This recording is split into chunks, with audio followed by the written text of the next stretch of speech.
Bonjour à tous, bienvenue à cette émission spéciale confinement.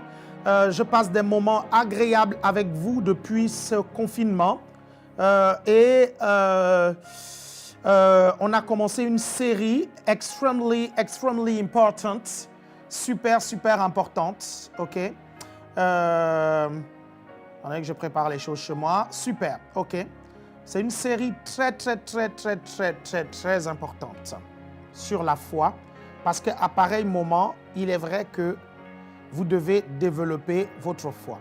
Donc, commencez à partager pendant que les gens sont en train d'arriver, ok? Commencez, partagez. On va prier quelques instants, ok? On va prier quelques instants, on va prier un peu 5 minutes avant que les gens ne puissent venir. On va présenter les nations au Seigneur. Là, c'est une question planétaire. Vous savez, l'une des choses qui fait en sorte que le diable n'agisse pas pleinement sur la planète Terre, c'est la présence de l'Église. La présence de l'Église avec le Saint-Esprit empêche le diable de pouvoir opérer et de massacrer les hommes. Donc, nos prières, mes chers frères et sœurs, peuvent stopper cette pandémie. Nos prières peuvent repousser cette pandémie. Et donc, on va se mettre à prier quelques instants. Depuis chez vous, priez tout simplement comme je vais prier. Hein. Copiez mes mots, dites-le pour qu'on soit en commun accord, ok? Sauf quand je prie en langue. Quand je prie en langue, priez avec votre parlant en langue, ok? Gloire à Dieu. Vous voyez, Instagram, ils recommencent leurs histoires là. Oh purée. Et tous vous balancer sur YouTube. Ah là là. Alléluia, merci Seigneur. Seigneur, merci. Alléluia, tu es bon. Tu es un Dieu bon. Alléluia. Jean 3,16 déclare: car Dieu a tant aimé le monde qu'il a donné son Fils unique afin que quiconque croit en lui ne périsse point, mais qu'il ait la vie éternelle. Seigneur Jésus, tu es mort sur la croix pour le monde. Ton sang a coulé pour le monde. La guérison, tu l'as crucifié à la croix de la santé divine, tu l'as crucifié à la croix de Golgotha, Seigneur, pour le monde entier. C'est pourquoi je déclare au nom de Jésus que ce virus disparaisse de la planète au nom puissant de Jésus. Je déclare la disparition totale du coronavirus. Je déclare au nom puissant de Jésus que le nombre de guérisons se multiplie dans les hôpitaux. Je déclare au nom de Jésus que toute puissance qu'il y a derrière ce virus perde de sa force. Je réduis à néant ce virus au nom de Jésus. Je déclare la disparition totale de ce virus au nom de Jésus. Je déclare que ce virus n'a plus d'effet dans les corps humains au nom de Jésus. Je renvoie ce virus en enfer au nom puissant de Jésus-Christ. Éternel des armées, je déclare que le sang de Jésus est répandu sur la planète maintenant. Le sang de Jésus qui a coulé pour nos maladies a maintenant la puissance de pulvériser ce virus. Je répands le sang de Jésus dans les rues. Je répands le sang de Jésus dans les hôpitaux. Je répands le sang de Jésus dans les maisons. Je répands le sang de Jésus dans le moindre coin de la planète où il y a des virus, où il y a le coronavirus. Éternel, je libère les anges. Je libère le ministère des anges. Les anges opèrent maintenant en masse. Les anges opèrent maintenant par milliards au nom de Jésus. Je déclare au nom puissant de Jésus la cessation de cette pandémie. Je déclare au nom de Jésus la disparition de cette pandémie. Je déclare au nom de Jésus-Christ la mort sur cette pandémie. Et je repousse l'esprit de mort sur la planète et les nations. Je rejette l'esprit de mort. Je repousse l'esprit de mort au nom de Jésus. La Bible déclare que le dernier ennemi qui sera détruit, c'est la mort. Alors je déclare au nom puissant de Jésus que la mort est un ennemi. C'est pourquoi je repousse au nom de Jésus l'ange de la mort et je déclare au nom puissant de Jésus-Christ de Nazareth la guérison et la santé des nations. Dans le nom de Jésus, je déclare au nom puissant de Jésus que toute personne souffrant du coronavirus est guérie maintenant. Je déclare la guérison totale de toute personne souffrant de cette maladie. Je déclare la guérison dans les hôpitaux. Éternel, je déclare maintenant que les guérisons se multiplient.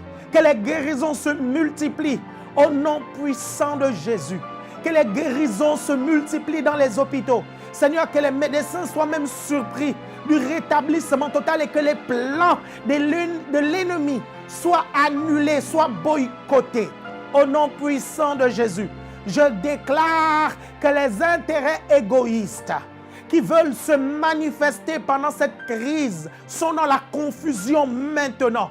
Au nom de Jésus-Christ de Nazareth, les plans de Satan ont échoué. Les plans du diable échouent maintenant. Je déclare au nom de Jésus, en vertu de l'autorité qui m'a été donnée. La Bible dit, voici, je vous ai donné le pouvoir de marcher sur les serpents, les scorpions et sur toute la puissance de l'ennemi. Et rien ne pourra vous nuire, rien ne pourra vous nuire, rien ne pourra vous nuire. Je déclare au nom de Jésus que dans ce rien, il y a le coronavirus. Je déclare au nom de Jésus que ce virus n'a pas de puissance pour nous nuire. Au nom puissant de Jésus, je déclare maintenant la disparition totale de ce virus dans les corps, dans les vies. Je déclare maintenant qu'il devient inoffensif dans le nom de Jésus. Il perd de sa force, il perd de sa puissance, il perd de son accélération. Je déclare au nom de Jésus que l'esprit de peur disparaisse maintenant dans les nations. Je chasse et prends autorité sur l'esprit de crainte, sur l'esprit de peur qui donne de la force à ce coronavirus. Je déclare au nom de Jésus, le recul, j'envoie cet esprit dans les lieux arides au nom puissant de Jésus-Christ de Nazareth. Éternel, je déclare que nous sommes divinement immunisés, de la tête jusqu'à la pointe des pieds. Nous, tes enfants, nous sommes immunisés. Je déclare au nom de Jésus que nous marchons et vivons dans la santé divine. Je déclare au nom de Jésus que ce virus ne peut pas nous atteindre. Je déclare au nom de Jésus que ce virus meurt en notre présence. Je déclare au nom de Jésus que ce virus disparaît en notre présence. Je déclare que lorsque je marche, quel que soit l'endroit où je vais, s'il y a ce virus, il disparaît rien que par ma présence. Au nom puissant de Jésus, je déclare que l'onction de Dieu descend de la tête jusqu'à la pointe des pieds, Seigneur. Des médecins chrétiens, des infirmiers chrétiens, Seigneur, des sages-femmes chrétiennes, Seigneur, des chrétiens qui servent dans le corps médical. Je déclare maintenant qu'ils transportent une onction qui cause, alléluia, la disparition de ce virus. Dans le nom de Jésus. Je déclare maintenant cela. Au nom de Jésus. Amen. Gloire à Dieu. Glory be to God. Ok, très bien. On va commencer notre prédication, notre enseignement d'aujourd'hui. Je vous préviens, ça peut être long, ok? Ça peut être long parce que j'ai vraiment beaucoup de choses à dire. Maintenant, si j'arrive à les dire en 1 heure, gloire à Dieu. Si je n'arrive pas à les dire en 1 heure, je vous préviens, je vais tirer. Ok? Bon, vous êtes censé être en confinement, vous êtes censé avoir votre cahier, votre stylo, votre Bible pour étudier la parole de Dieu. Vous êtes nombreux à me témoigner et à me dire combien cette étude vous bénit et booste votre foi. Je vous remercie. Faites-le souvent, ça nous encourage, notre équipe, ça nous encourage à travailler d'arrache-pied pour que vous soyez effectivement bénis. Le but ici, depuis que j'ai démarré ces lives, c'est de vraiment activer, fortifier, booster votre foi.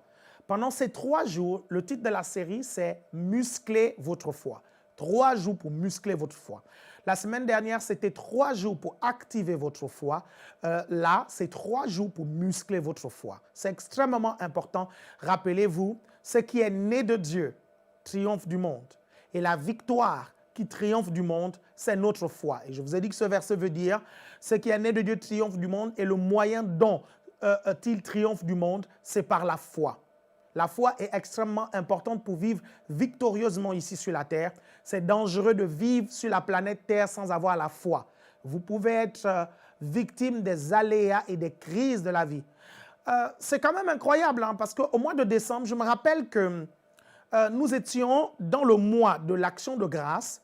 Et dans ce mois-là, j'ai arrêté la série que nous étions en train de faire parce qu'on devait parler de l'action de grâce, tout ça. Et j'ai dit, je ressens dans l'esprit qu'il faut que je vous parle de la force de votre esprit parce que vous en aurez besoin en 2020. Et je me rappelle que dans la première vidéo, je parle effectivement de pandémie et de crise économique. Je vous disais que lorsque vous développez une foi forte, lorsque vous développez un esprit fort, votre foi prendra de la force et vous pourrez affronter les aléas et les vicissitudes de la vie. Et c'est comme si je savais, vous savez. Et depuis un moment, quand j'enseigne sur la foi, j'explique aux gens que nous devons être au-dessus en période de crise. Est-ce que vous comprenez ça? En principe, les périodes de crise comme celle-ci ne doivent pas terrasser l'Église. Ça ne doit pas terrasser. Et moi, je vous prends par exemple l'exemple de notre ministère ACER. Moi, je vous dis, à la fin du confinement, il y aura une croissance terrible qui va venir dans toutes nos églises. Une croissance à tous les niveaux. Une croissance au niveau des personnes qui vont arriver. Une croissance financière. Une croissance au niveau même de la maturité des brebis qui viendront. Beaucoup de chrétiens, pendant ce confinement, ont réalisé qu'en vérité, leur vie ne tenait que sur un fil, en fait. Et il fallait qu'ils se prennent un peu plus au sérieux et qu'ils écoutent la parole de Dieu et qu'ils étudient. Beaucoup vont sortir de là matures, mûrs. Beaucoup vont sortir de là grandis. C'est l'une des raisons pour lesquelles, en fait, pendant cette période, nous ne serons pas désavantagés. Bon, moi, je rigole lorsqu'il y a des personnes mal intentionnées, des personnes qui n'ont rien à faire, qui font des vidéos contre moi et qui disent non, il est devenu fou parce que ses épiceries ont fermé, je ne sais trop quoi. Mais c'est eux qui deviendront fous parce qu'après le confinement, ils vont voir, il n'y aura tellement plus de place dans nos églises et je vais filmer. Je vais mettre ça sur Internet. Je ne peux pas, écoutez-moi bien, je ne peux pas être désavantagé dans ces moments-là. Vous savez pourquoi? Parce que la Bible me dit que je ne devrais pas être désavantagé. Et je vous dis, ma vie est bâtie sur la parole de Dieu.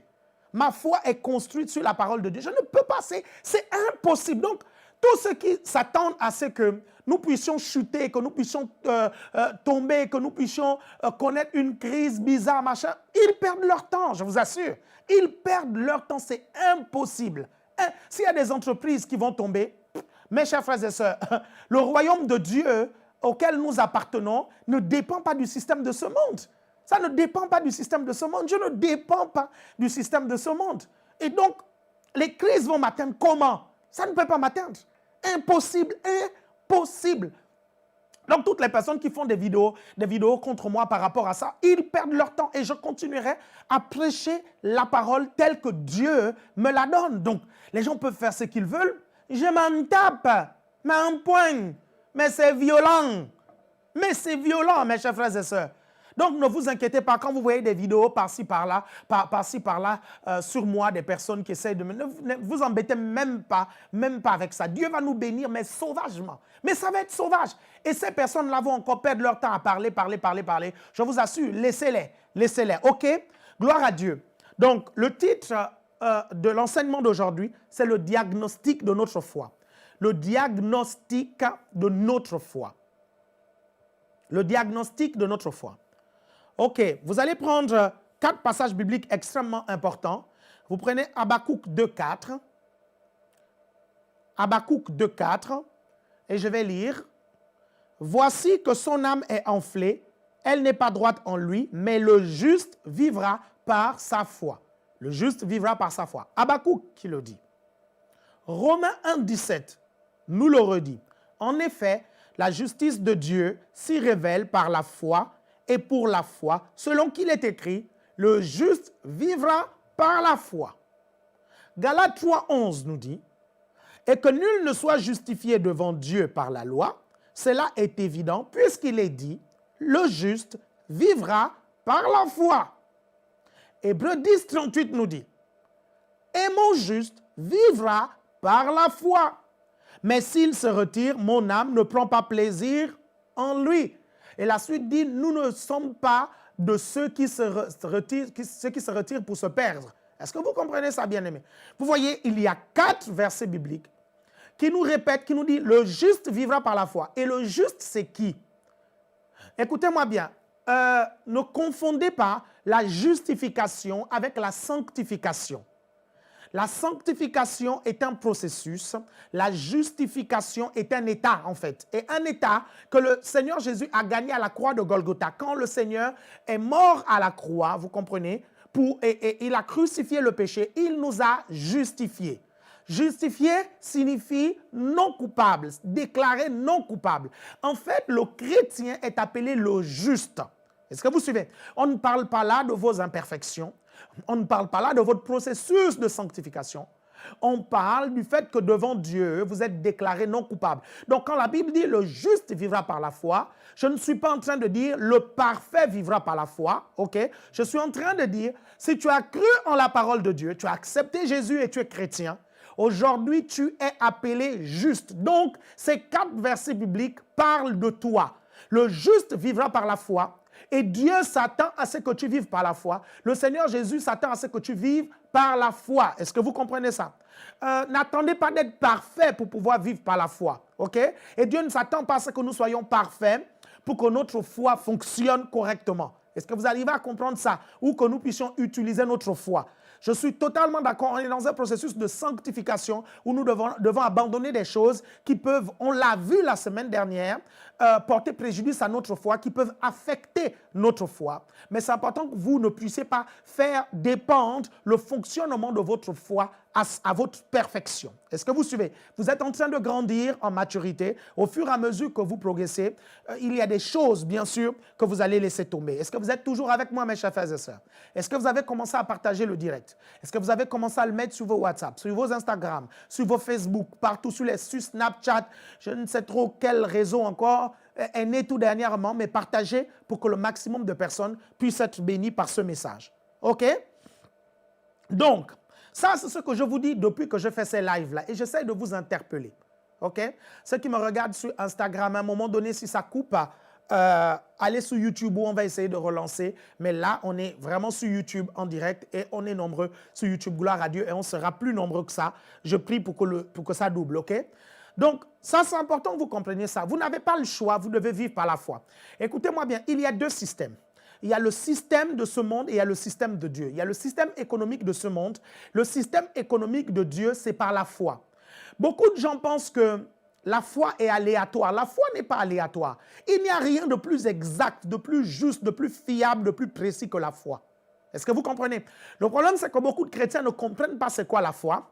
Beaucoup de chrétiens ne savent pas mettre en action leur foi. Et donc, ils échouent. Et quand ils échouent, ils disent « Ah, ce truc de la foi-là, c'est pas exact, on ne peut pas se fier à ça. Moi, je préfère me fier aux choses que je maîtrise, que je connais. » Le problème, c'est que ces choses que tu maîtrises et que tu connais ont des limites. Est-ce que vous comprenez? Et la pandémie mondiale du coronavirus nous a montré que nous sommes dans une insécurité sur cette planète et nous avons vu les limites de la science. Malgré le fait d'avoir trouvé que la chloroquine peut considérablement baisser la charge virale chez les patients atteints du coronavirus, les scientifiques restent quand même partagés. Ils sont toujours partagés, ces gens-là. Ils ne sont jamais d'accord sur quoi que ce soit. Et c'est comme ça que l'être humain est. L'être humain est instable.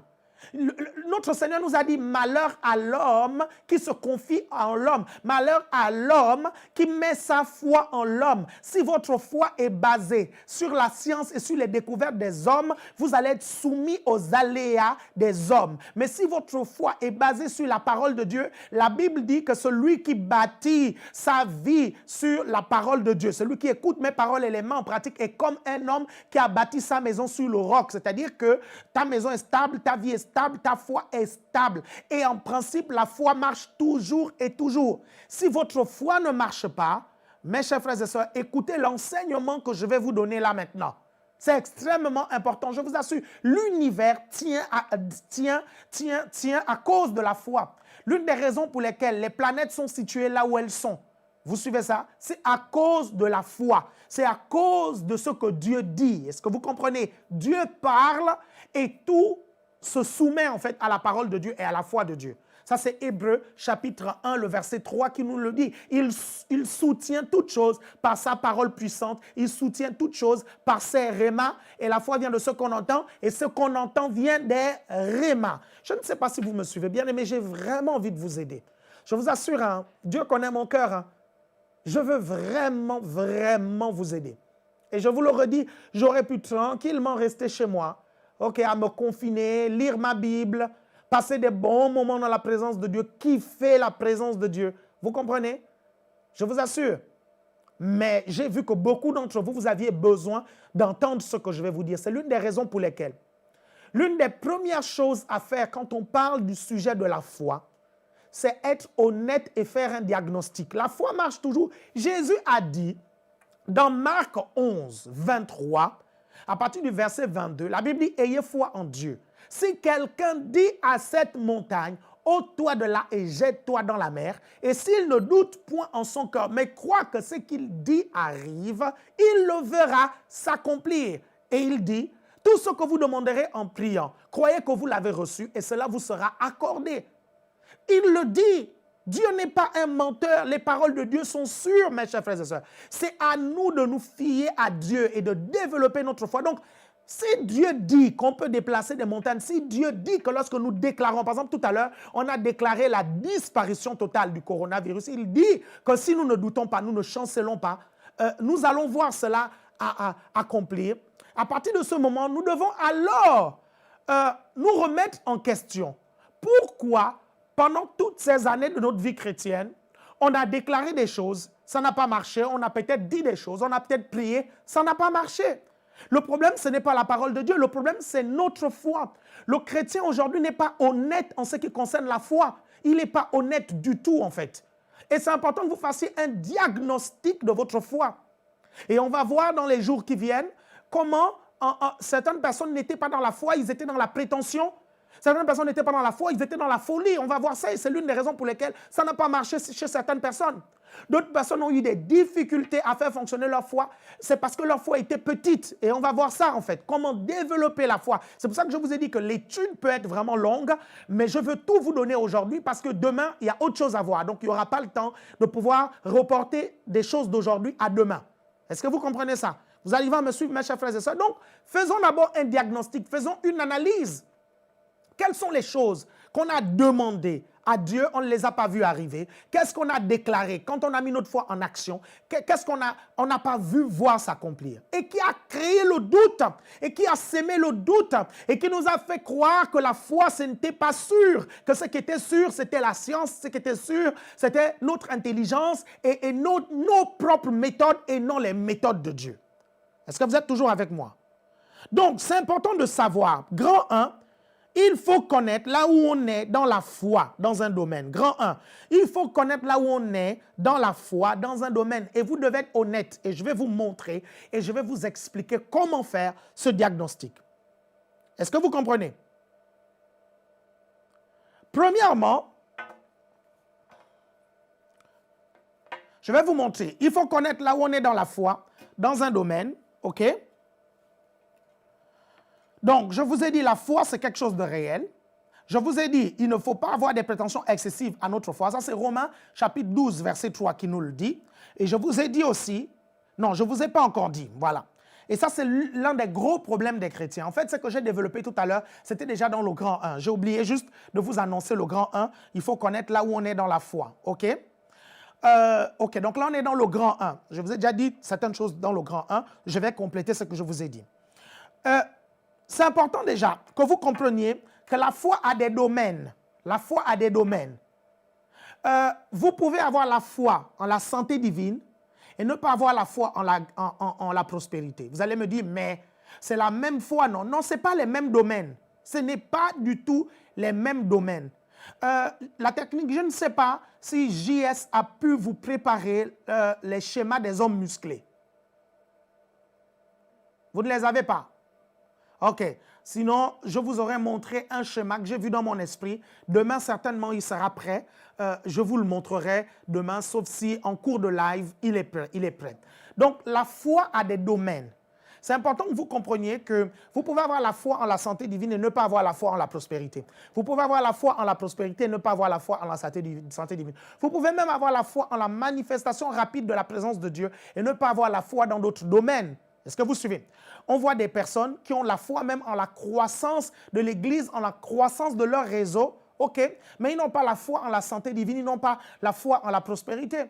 On regarde, ils ont des églises remplies parce qu'ils ont la foi en la multiplication, ils ont la foi en la croissance, mais ils n'ont pas développé la foi en la santé divine, ni même parfois la foi en la prospérité. Est-ce que vous suivez? Donc, quand vous comprenez que la foi, en fait, a des domaines, à partir de ce moment-là, vous travaillez la foi de façon méthodique. Est-ce que vous me comprenez? Ça, c'est important. OK? Donc, le problème, c'est que beaucoup de chrétiens se précipitent à travailler leur foi lorsqu'ils rencontrent des difficultés. Lorsqu'ils rencontrent un problème, c'est là où ils se mettent rapidement à travailler leur foi. Et vous allez me dire, mais pasteur Alain Patrick, en quoi ça pose un problème? Ça pose un problème. Je vais vous expliquer pourquoi. Parce que développer sa foi, ça prend du temps et ça peut prendre du temps en fonction de l'énergie spirituelle qu'on veut dégager pour pulvériser le problème qui est en face de nous. Chaque problème ne demande pas la même force, ne demande pas la même énergie de pulvérisation. Je ne sais pas s'il faut dire ça comme ça. Est-ce que vous comprenez ça?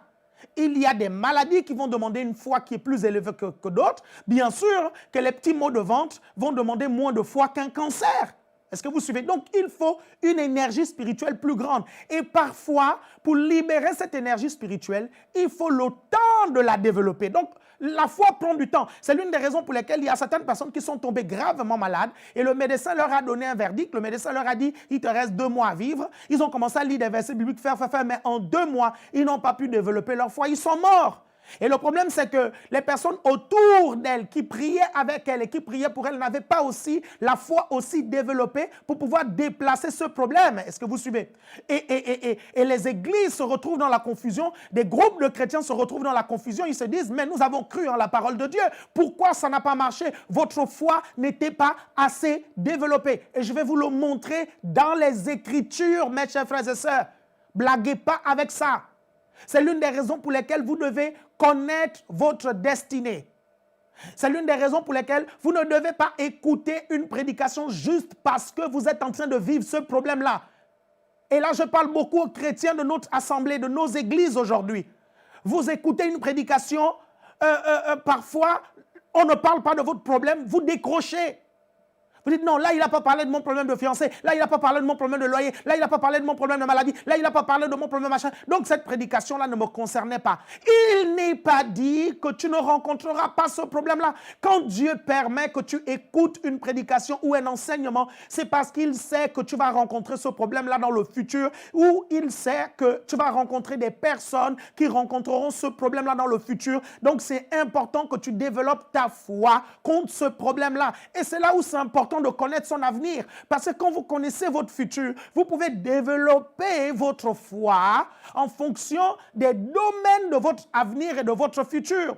L'une des raisons pour lesquelles je développe, vous comprenez, la foi en la longue vie, c'est parce que je sais que j'ai besoin d'une longue vie pour accomplir tout ce que Dieu m'a demandé de faire. Vous êtes là et vous me regardez, vous dites, mais si Dieu t'a demandé de faire des choses et il sait que ces choses-là, tu auras besoin d'une longue vie pour ça, donc il va te donner une longue vie. Non, non, ce n'est pas systématique. C'est notre responsabilité de développer la foi, vous comprenez, en la longue vie. Et nous devons déclarer le psaume 91, je le rassasierai, il me rassasiera de longs jours et me fera voir son salut. C'est pour ça que je déclare tout le temps que je vivrai longtemps.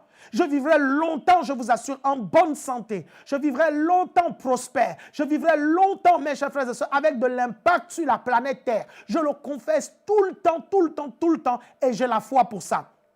J'ai la foi en mon jet. J'ai la foi en ma Lamborghini. J'ai la foi aux richesses que Dieu met à ma disposition. Même si on me critique pour ça, je m'en tape, mais en point, mais c'est violent. Certains arriveront au ciel, ils seront dégoûtés quand ils se rendront compte qu'ils auraient pu vivre dans la prospérité, mais on leur a enseigné que la prospérité était une mauvaise chose. Ils vont être dégoûtés, je vous assure. Si vous me regardez, quand vous faites partie de ces personnes-là, vous allez être dégoûtés, je vous assure. Et vous me verrez bien au ciel. Oh God. Bien au ciel, vous me verrez. Enfin, si vous y êtes, hein, mais moi, j'y serai. Je vous assure, j'y serai. Parce que j'ai l'assurance de mon salut. La Bible me garantit le salut, ok? Et je serai. Et là-bas, je serai très riche et très prospère aussi. Je vous assure. Déjà au millénium, je serai très prospère et très riche, ok? Et dans la nouvelle terre aussi, j'aurai beaucoup de récompenses. Est-ce que vous me suivez, mes chers frères et sœurs? Je vous dis qu'on a beaucoup de choses à voir. My God, il est déjà 7 heures là, mon Dieu. Je ne suis même pas encore au milieu de ma prédication, je suis juste au tout début. Je vous ai dit, mes chers frères et sœurs, qu'il y avait tellement de choses à voir. Et on va voir ça, donc restez bien accrochés. Vous êtes toujours là? Donc, vous devez préparer votre avenir. Donc, la santé divine de demain, c'est aujourd'hui que vous la préparez. La prospérité de demain, c'est aujourd'hui que vous la préparez. La santé de votre famille, de vos enfants, le succès de vos enfants, c'est aujourd'hui que vous devez préparer ça. Vous suivez ça? Je prépare le succès de mes enfants aujourd'hui. C'est aujourd'hui que je déclare que mes enfants réussissent dans la vie. Je déclare que mes enfants craignent Dieu. Je déclare ces choses-là aujourd'hui. Et les gens ne comprennent pas ça avec la foi. C'est l'une des raisons pour lesquelles ils échouent concernant la foi. Vous êtes toujours avec moi? Vous êtes toujours là?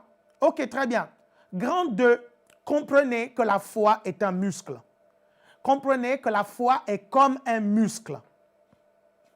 Comprenez que la foi est comme un muscle. Si vous comprenez cette vérité-là, vous allez comprendre beaucoup de choses sur le développement de la foi.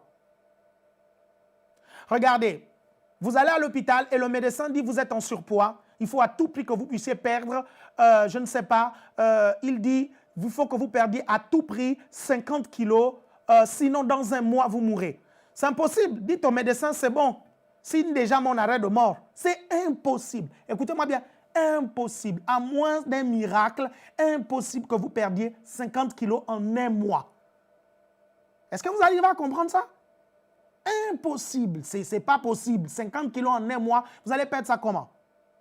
Supposons que vous ayez la foi, vous dites, bah tiens, je vais le perdre, je vais perdre, il a dit, dans un mois, si je ne perds pas, non, c'est une question de vie ou de mort, je vais m'inscrire en salle de sport. Vous allez, mes chers frères et sœurs, vous n'allez jamais réussir à brûler ça.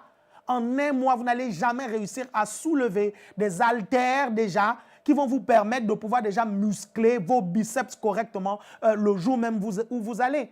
Pourquoi? Parce que c'est un processus et la foi est un processus, mes chers frères et sœurs. C'est un processus et vous devez le comprendre, c'est un muscle que vous devez développer. Vous êtes toujours avec moi là? Est-ce que vous me suivez attentivement? Et beaucoup de chrétiens font ça quand ils rencontrent des difficultés. Mes chers frères et sœurs, je vous dis souvent, je confesse dans différents domaines. Et faites comme moi, je vous assure. La Bible dit que vous devez suivre en exemple les personnes qui sont plus âgées que vous dans la foi. Suivez mon exemple. Tous les jours, je confesse la santé divine de la tête jusqu'à la pointe des pieds. Je confesse que tous les organes de mon corps fonctionnent correctement. Je confesse que je suis prospère à tous égards, comme prospère l'état de mon âme. C'est-à-dire que tous mes besoins sont pourvus et que j'ai en abondance pour aider les gens. Je confesse tous les jours que mon ministère est prospère. Je confesse la protection de Dieu parce que je sais que sur la terre, là, il y a des dangers. On ne sait pas qui est qui. Il y a des gens qui t'en veulent, qui disent des choses sur toi. Et quand je confesse la protection de Dieu, je déclare toujours que toute arme forgée contre moi est sans effet au nom de Jésus et toute parole négative prononcée contre moi est sans effet. Et après, je vais maintenant déclarer des choses sur ma famille, sur mes enfants, sur ma femme, sur mes collaborateurs aussi. Parce que si je prospère et que mes collaborateurs ne prospèrent pas, il y a un problème. Parce que si je suis en bonne santé et que mes collaborateurs ne sont pas en bonne santé, il y a un problème. Est-ce que vous comprenez ça? Je confesse sur mes collaborateurs parce qu'on peut me juger à travers la vie de mes collaborateurs.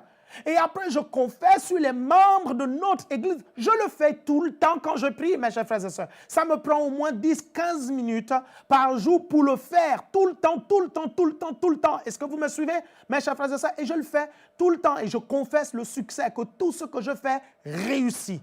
Est-ce que vous suivez ça? Amen. Donc, ça développe ce muscle-là. Regardez. On est avec des muscles. On est avec des muscles. Chaque être humain naît avec les muscles. Tout comme vous, lorsque vous naissez de nouveau, vous comprenez, vous naissez avec la foi. Est-ce que vous me comprenez? Vous avez la foi. On ne peut pas dire que vous n'avez pas la foi. On a cité un passage, Romains 12, 3, nous dit de ne pas avoir des prétentions excessives à notre foi, mais d'agir en fonction de la mesure de foi que Dieu a donnée à tout un chacun. La Bible nous parle de la mesure de foi. Donc, quand nous naissons de nouveau, Dieu va donner une mesure de foi qui a la même taille à tout le monde qui naît de nouveau. Mais 2-3 jours plus tard, cette mesure de foi va grandir ou va diminuer en fonction de ce que le chrétien a fait après sa conversion. Il y a des chrétiens après leur conversion, ils sont zélés, ils étudient la Bible, ils vont à l'église, ils boostent cette foi-là et cette foi-là grandit. Il y a d'autres, ils ont accepté le Seigneur, ils repartent dans le monde et cette mesure de foi-là va commencer à diminuer. Est-ce que vous êtes toujours avec moi? Donc, c'est un muscle, nous naissons avec la foi, ok? Très bien. Les muscles grandissent avec la croissance de notre corps, tout comme notre foi grandit avec la croissance spirituelle. Quand vous grandissez spirituellement, votre foi grandit aussi avec vous. Ça va de soi. C'est l'une des raisons pour lesquelles vous devez grandir spirituellement. N'aimez pas rester des bébés spirituels, derrière qui on court, à qui on demande de venir à l'église, à qui on demande de se connecter tout le temps pour les conf calls, pour les zooms. Ça dit, tu ne peux pas te connecter toi-même. À chaque fois, on est derrière toi. Et tu es content, tu dis, ouais, bon, on prend soin de moi. On prend soin de moi. Mais tu es un bébé. Et ta foi ne grandira pas comme ça. Et lorsque tu rencontreras des difficultés, malheureusement, tu ne pourras pas vaincre ces difficultés parce que tu as choisi d'être un bébé. Donc, il faut que tu grandisses parce que ta foi grandit aussi avec ta croissance spirituelle. Les muscles de notre corps n'ont pas la même force et le même rôle. De la même façon, notre foi a des secteurs et des domaines. Notre foi peut être plus développée dans la santé divine et moins développée dans la prospérité, ou plus développée dans la prospérité et moins développée dans la santé divine, ou autant développée dans la santé divine que dans la prospérité. Est-ce que oui, parce que ça peut arriver aussi, que votre foi est développée partout. Est-ce que vous comprenez ça? Vous arrivez à comprendre ça? Comprenez-moi bien, mes chers frères et sœurs. Les muscles de votre main peut soulever des choses que vos pieds ne peuvent pas forcément soulever. Si vous allez en salle de sport et vous prenez des haltères, 20 kilos à gauche, 20 kilos à droite, vous soulevez ça avec vos mains, hein, notamment Jimmy, Étienne, ils peuvent soulever ça avec leurs bras. Moi, je ne sais pas si je peux, je n'ai jamais essayé. Vous comprenez? Quand je vais en salle de sport, je travaille autre chose d'abord. Allons petit à petit, malembe. Oh, ok? N'ayons pas de prétention excessive à nos muscles. Est-ce que vous êtes toujours avec moi? Donc, eux, ils arrivent à soulever ça avec leurs bras. Mais je ne suis pas sûr qu'ils vont réussir à soulever ça avec leurs cuisses et leurs jambes, leurs pieds. Il y a des exercices comme ça en salle de sport. Hein. Je ne suis pas sûr. Pourquoi? Parce qu'en fait, les bras peuvent avoir une force différente des pieds et pourtant, les muscles des pieds n'ont pas la même fonction que les muscles des bras. Est-ce que c'est clair pour tout le monde? Est-ce que vous me comprenez? Donc, quand vous arrivez à comprendre ça, mes chers frères et sœurs, vous verrez pourquoi certains d'entre vous, vous êtes plus développés dans un domaine plutôt que dans un autre. Est-ce que vous êtes toujours avec moi? Est-ce que vous me suivez? Maintenant, vous devez comprendre aussi que les muscles doivent être exercés, tout comme la foi doit être exercée. Les muscles, pour qu'ils grandissent, pour qu'ils prennent de la force, pour qu'ils soient dessinés, pour qu'ils prennent du gabarit, il faut de l'exercice. La foi aussi, pour qu'elle prenne du gabarit, pour qu'elle prenne de la force, il faut l'exercice. Et comment exercer la foi? Nous allons le voir tout à l'heure. Il faut la mettre en action. Il faut la mettre en action en aidant les autres dans la prière. Si nous ne rencontrons pas ces problèmes, je prends un exemple. Il y a des personnes qui n'ont pas de problème de santé, gloire à Dieu, parce que naturellement, voilà, elles sont en bonne santé, elles vivent bien, machin, tout ça. Mais comment développer la foi en la santé divine? Vous allez la développer lorsque vous aidez les autres à la développer. Lorsque vous priez pour les malades, ok? Lorsque vous assistez des personnes qui ont ces défis-là, vous développez votre foi. Est-ce que vous me comprenez, mes chers frères et sœurs? Est-ce que c'est clair pour tout le monde? Est-ce que c'est clair pour tout le monde? Ok. Regardez maintenant aussi une autre vérité sur les muscles et qui concorde avec la vérité sur la foi.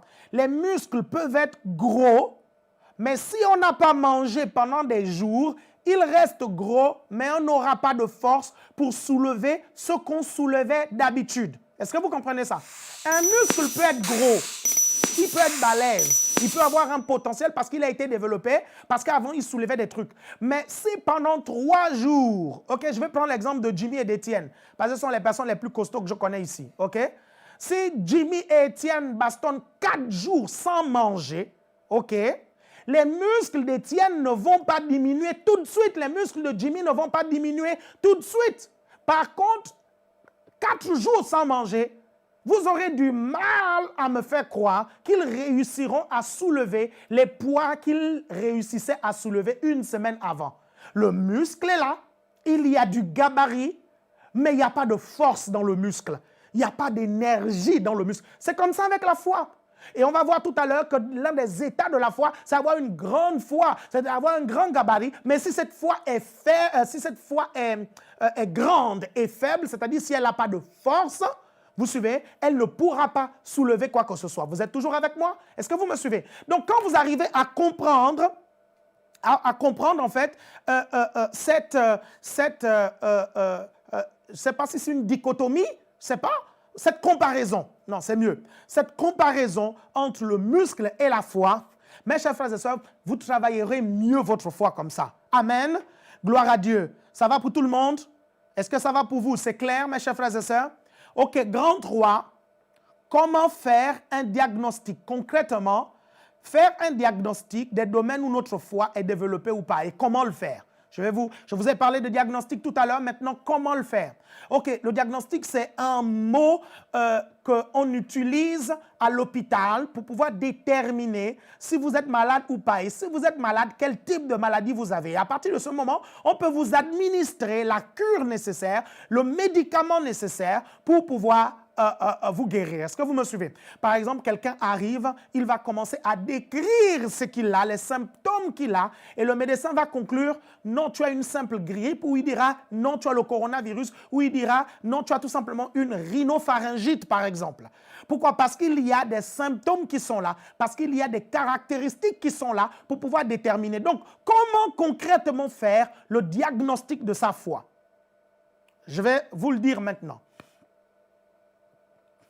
Premièrement et simplement, quels sont les domaines où, vous vous posez la question, quels sont les domaines où ma connaissance biblique est solide?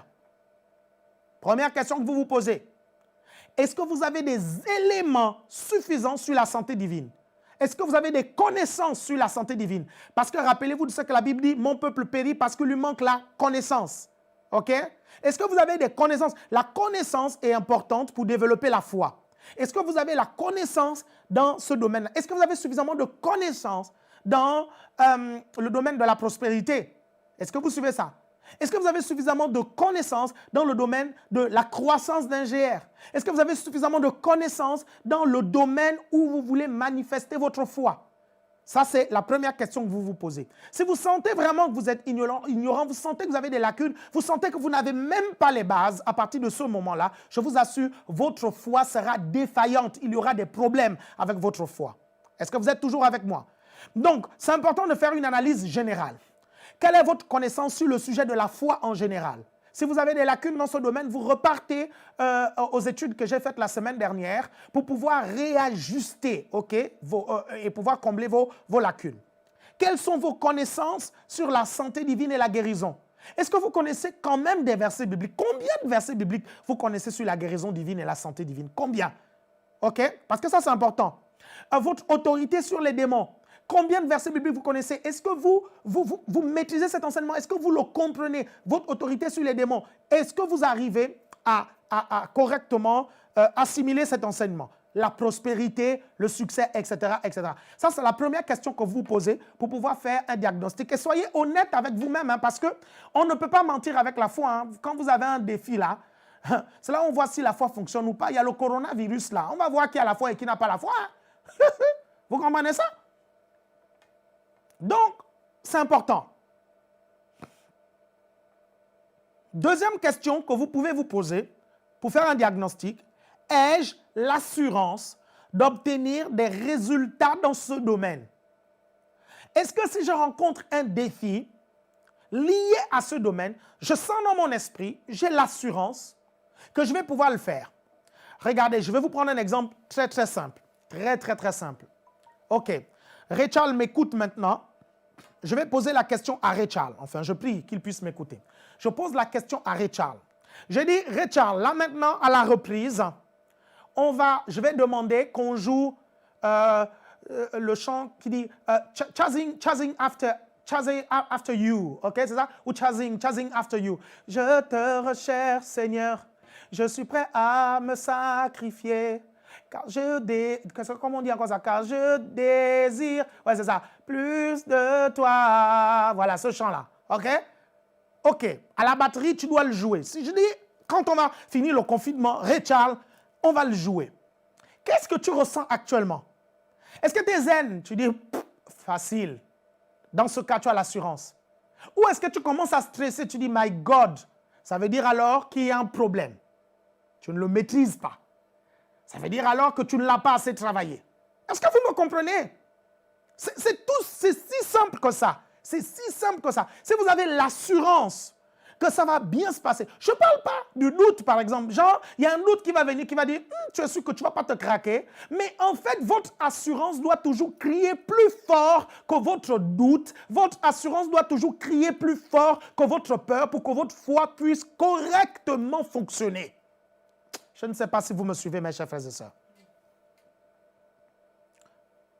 Vous vous posez la question.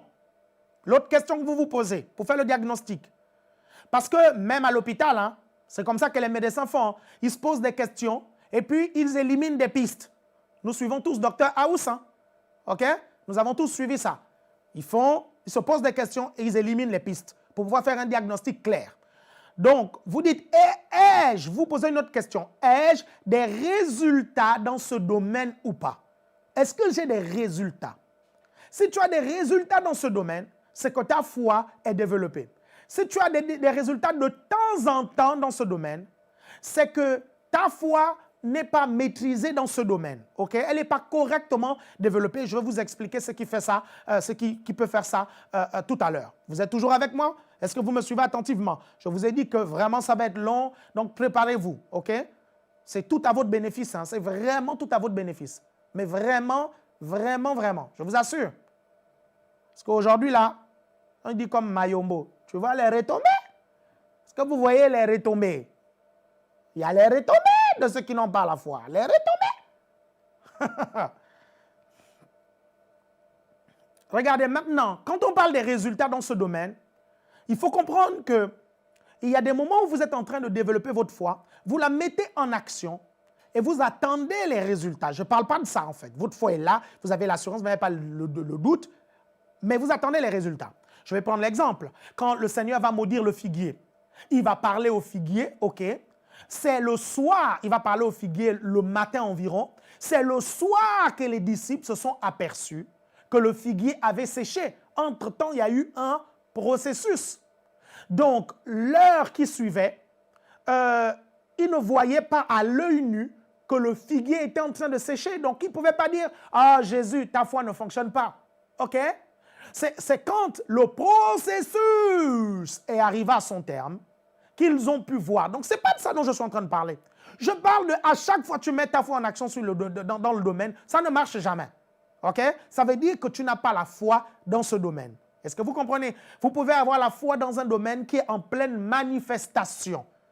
My God, je ne sais pas si vous me suivez attentivement. Je ne sais pas si mes mots sont aussi clairs que ça. OK?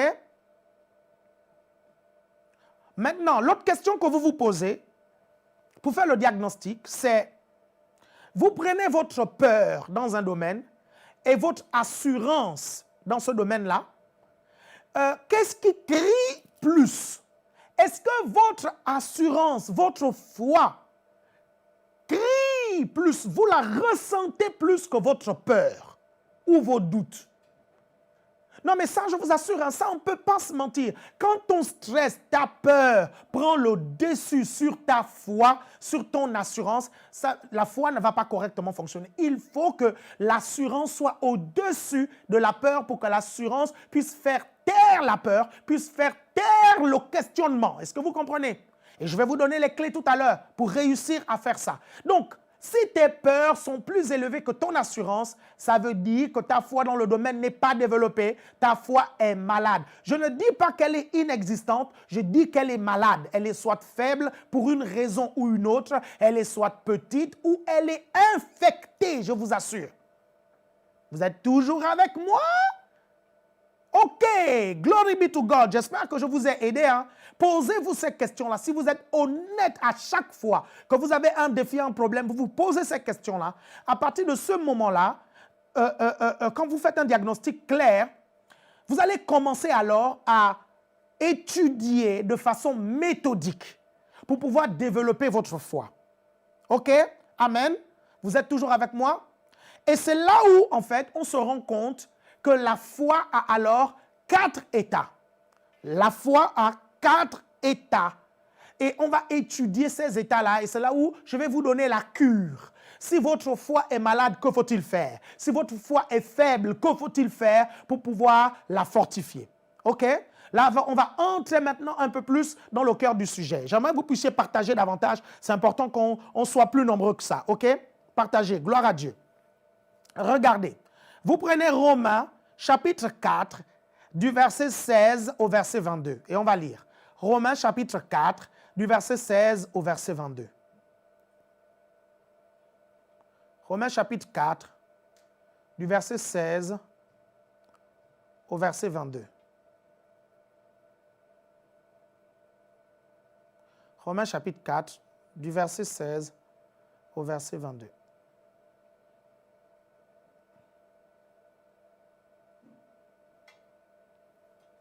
Romains chapitre 4 du verset 16 au verset 22. Regardez. C'est pourquoi les héritiers le sont par la foi. Nous sommes héritiers d'Abraham à cause de notre foi. Pour que ce soit par grâce, afin que la promesse soit assurée à toute la postérité, non seulement à celle qui est sous la loi, mais aussi à celle qui a la foi d'Abraham. Notre Père à tous, selon qu'il est écrit, je t'ai établi Père, là on est au verset 17, je t'ai établi Père d'un grand nombre de nations. Il est notre Père devant celui auquel il a cru, Dieu, qui donne la vie aux morts et qui appelle les choses qui ne sont point comme si elles existaient. Alléluia. On va continuer un tout petit peu, verset 18. Verset 18. Espérant contre toute espérance, il crut en sorte qu'il devint Père d'un grand nombre de nations, selon ce qui lui avait été dit. Telle sera ta prospérité. Regardez. Et sans faiblir dans la foi, ok, on retient là que la foi peut être faible, il ne considéra point que son corps était déjà usé, puisqu'il avait près de 100 ans et que Sarah n'était plus en état d'avoir des enfants, verset 20. Il ne douta point, ok, par incrédulité, au sujet de la promesse de Dieu, mais il fut fortifié dans sa foi. On comprend que la foi peut être forte, ok, donnant gloire à Dieu et ayant la pleine conviction que ce qu'il promet, il peut aussi l'accomplir. Donc, ce verset biblique nous montre bien 2 états bien précis de la foi, ok. On peut voir que la foi peut être forte et que la foi peut être faible, ok. Vous arrivez à me comprendre? Ok, on va voir 2 autres états. On va voir 2 autres états de la foi. Ok, donc vous prenez votre Bible dans Matthieu chapitre 14. Matthieu chapitre 14, du verset 22 au verset 31. Nous allons encore lire. Ok, nous allons encore lire. Ensuite, il obligea les disciples à monter dans la barque et à le précéder sur l'autre rive, pendant qu'il renverrait les foules. Après les avoir envoyés, il monta sur la montagne pour prier à l'écart. Et le soir venu, il était là seul. La barque était déjà à une distance de plusieurs stades de la terre, malmenée par les vagues, car le vent était contraire. À la 4e veille de la nuit, Jésus alla vers eux en marchant sur la mer. Quand les disciples le virent marcher sur la mer, ils furent troublés et dirent, c'est un fantôme. Et dans leur crainte, ils poussèrent des cris. Jésus leur dit aussitôt, rassurez-vous, c'est moi, n'ayez pas peur. Pierre lui répondit, si c'est toi, ordonne-moi d'aller vers toi sur les eaux. Et il dit, viens. Pierre sortit de la barque et marcha sur les eaux pour aller vers Jésus. Mais en voyant que le vent était fort, il eut peur. Retenez bien, hein? Il a eu peur quand il a vu que le vent était fort. OK? Il eut peur et comme il commençait à enfoncer, il s'écria, « Seigneur, sauve-moi !» Aussitôt Jésus étendit la main, le saisit et lui dit, très important, un état de la foi, « Homme de peu de foi, homme de petite foi, ok? Pourquoi as-tu douté ?» ils montèrent dans la barque et le vent tomba. Comme si ce vent-là s'était levé juste parce que Pierre s'est mis à défier la loi de l'apaisanteur. Parce que dès qu'il monte dans la barque, le vent s'arrête. Mais ça, c'est une autre histoire. Vous êtes toujours avec moi? Ok, très bien. Gloire à Dieu. Donc, nous voyons dans ce passage extrêmement important que la foi peut être petite, ok? Que la foi peut être petite. Et à quoi est due en fait la petite foi? Ou déjà, c'est quoi la définition de la petite foi? La petite foi est celle qui n'a pas beaucoup d'informations, en l'occurrence, sur la puissance de Dieu, sur l'autorité du croyant, sur ce que nous sommes en Christ. Donc, la petite foi est celle qui n'a pas beaucoup d'informations et beaucoup de connaissances. OK? Et pourquoi? Quelles sont les raisons d'une petite foi? Je vais donner 3 raisons, notamment la jeunesse dans la foi. Quelqu'un qui vient de se convertir aura une petite foi parce qu'il n'a pas eu le temps d'accumuler suffisamment d'informations sur Dieu et il n'a pas eu le temps de développer sa foi. OK? Une autre raison à la petite foi, la paresse d'étudier la parole de Dieu, d'écouter la parole de Dieu, de confesser la parole de Dieu. C'est-à-dire que vous êtes chrétien, mais vous n'aimez pas étudier la parole de Dieu, vous n'aimez pas lire, votre foi restera petite. OK? Maintenant, l'une des causes aussi de la petite foi, c'est la rétrogradation. Parce qu'un muscle qui ne travaille pas, il s'atrophie. Est-ce que vous me suivez? Est-ce que vous me suivez? Il faudra relancer Instagram. Un muscle qui ne travaille pas s'atrophie. Vous êtes toujours avec moi? Est-ce que vous êtes là? Vous êtes là? Très bien. La rétrogradation. Les raisons d'une petite foi, quand vous êtes jeune dans la foi, OK? Les raisons d'une petite foi, quand vous êtes paresseux à étudier la parole de Dieu, les raisons d'une petite foi, vous avez rétrogradé. La rétrogradation ici, elle est vraiment terrible, je vous assure. Elle est vraiment terrible. Je vais vous expliquer ça tout à l'heure. OK. Quelles sont maintenant les caractéristiques principales d'une petite foi? Quelles sont les caractéristiques d'une petite foi? Elle est petite en taille. C'est la première caractéristique. Elle est petite en taille. Parce qu'elle est petite en taille, vous comprenez l'énergie qu'elle va dégager, OK? Non, pas forcément l'énergie qu'elle va dégager. Elle est petite en taille, donc sa consistance peut être remise en cause, ou sa résistance face au vent, aux marées, peut être remise en cause. Donc, les caractéristiques d'une petite foi, c'est qu'elle peut être faible. Elle peut être faible. Et qu'est-ce qui peut faire en sorte que la petite foi soit faible? Ce n'est pas forcément à cause de sa petitesse, hein. Parce que la Bible nous dit, et on va voir ça tout à l'heure, que si vous avez la foi comme un grain de moutarde, vous pourrez dire à cette montagne, ôte-toi de là et jette-toi dans la mer, ou vous pourrez dire à ce sycomore, jette-toi de là, ôte-toi de là et jette-toi dans la mer. Est-ce que vous suivez? Donc, ce n'est pas forcément dû à sa taille, OK? La petite foi peut être faible parce que les circonstances autour se font plus entendre que la connaissance que nous avons de la parole de Dieu, OK? Vous rencontrez une situation, par exemple, Pierre qui est en train de marcher sur l'eau, il a une petite foi, il réussit à marcher sur l'eau. C'est le seul disciple qui réussit à marcher sur l'eau. Le problème, c'est quoi? C'est que dès que le vent va souffler, la marée va se lever, il va avoir peur, il va ôter ses regards de Jésus, il va regarder autour des circonstances et il va commencer à s'enfoncer. Pourquoi? Parce qu'en tant que pécheur, Pierre va avoir la réalité même de l'eau et de ce qui peut s'y passer en pleine mer. Pierre est plus conscient que quand il y a le vent comme ça, sérieusement, même ce bateau peut être renversé. Donc, c'est la connaissance qu'il a en fait. Il n'a pas assez de connaissance sur la foi et sur ce qu'il peut faire en tant que fils de Dieu. Est-ce que vous comprenez ça? Est-ce que vous arrivez à me suivre? Donc, elle peut être faible aussi parce qu'elle chancelle. Elle chancelle et doute très vite lorsque les circonstances sont contraires. Elle est faible aussi parce que la petite foi a peur facilement. Et elle a peur facilement, pourquoi? Parce qu'elle est plus consciente de ce que les hommes ont dit. Je vais vous prendre un exemple très simple. Pourquoi beaucoup de gens ont peur, même des chrétiens, pourquoi ils ont peur du coronavirus? Parce qu'ils ont beaucoup d'informations sur le coronavirus, ils n'ont pas beaucoup d'informations sur leur autorité sur le coronavirus. Ils ont l'information que le coronavirus peut tuer. Vous suivez? Ils ont l'information que ça peut venir comme une grippe. Ils ont l'information que ça se contamine, mais vraiment très vite. Ils ont toutes ces informations-là que les journaux leur donnent. Mais ils n'ont pas l'information que les anges qui les protègent ont l'œil sur l'infiniment petit et que les anges déjà peuvent stopper un virus, vous comprenez, qui veut vous toucher et vous atteindre. Ils n'ont pas l'information qu'il leur suffit de déclarer que ce virus ne peut pas les atteindre et il ne les atteindra pas. Ils n'ont pas suffisamment d'informations que Dieu est bon et qu'il ne les exposera pas. Ils n'ont pas toutes ces informations-là. Ils ont juste les informations que les journaux leur donnent. Donc vous voyez, quand en plus tu as une petite foi, tu auras peur véritablement et tu vas chanceler. Vous êtes toujours avec moi? Maintenant, une autre caractéristique que peut revêtir la petite foi, c'est qu'elle peut être forte. Elle peut être forte. Et c'est de cette foi-là dont le Seigneur parle, mes chers frères et sœurs, lorsqu'il parle de déplacer une montagne. OK? Vous êtes toujours avec moi? Lorsqu'il parle de déplacer une montagne, il dit, si vous avez la foi comme un grain de moutarde, vous pourrez dire à cette montagne, ôte-toi de là et jette-toi dans la mer. Il ne s'agit pas de la petite foi faible. La petite foi faible ne peut pas faire ça. C'est la petite foi forte, OK, qui peut le faire, qui peut déplacer une montagne. Vous êtes toujours avec moi? Est-ce que vous me comprenez? Donc, si vous êtes un nouveau converti, n'ayez pas peur. Votre foi est petite, mais elle peut être forte. OK? Je vais vous donner des éléments. Comment fortifier sa foi? Vous êtes toujours là?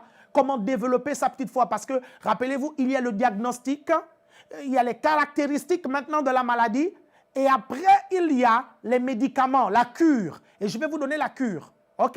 Là, je suis en train de parler des caractéristiques de la maladie. Là, il y a une foi qui est faible et en plus, OK, elle est peureuse. Vous êtes toujours avec moi? Est-ce que vous me suivez attentivement? On va voir quelque chose d'extrêmement important, mes chers frères et sœurs, mais vraiment, suivez-moi attentivement. J'espère ne pas être trop technique. Vraiment, suivez-moi attentivement. Regardez, vous prenez Matthieu, chapitre 17, à partir du verset 19. OK? Et je lirai jusqu'au verset 20. Vous êtes toujours avec moi? Regardez, la Bible dit, alors les disciples, Matthieu chapitre 17, du verset 19 au verset 20.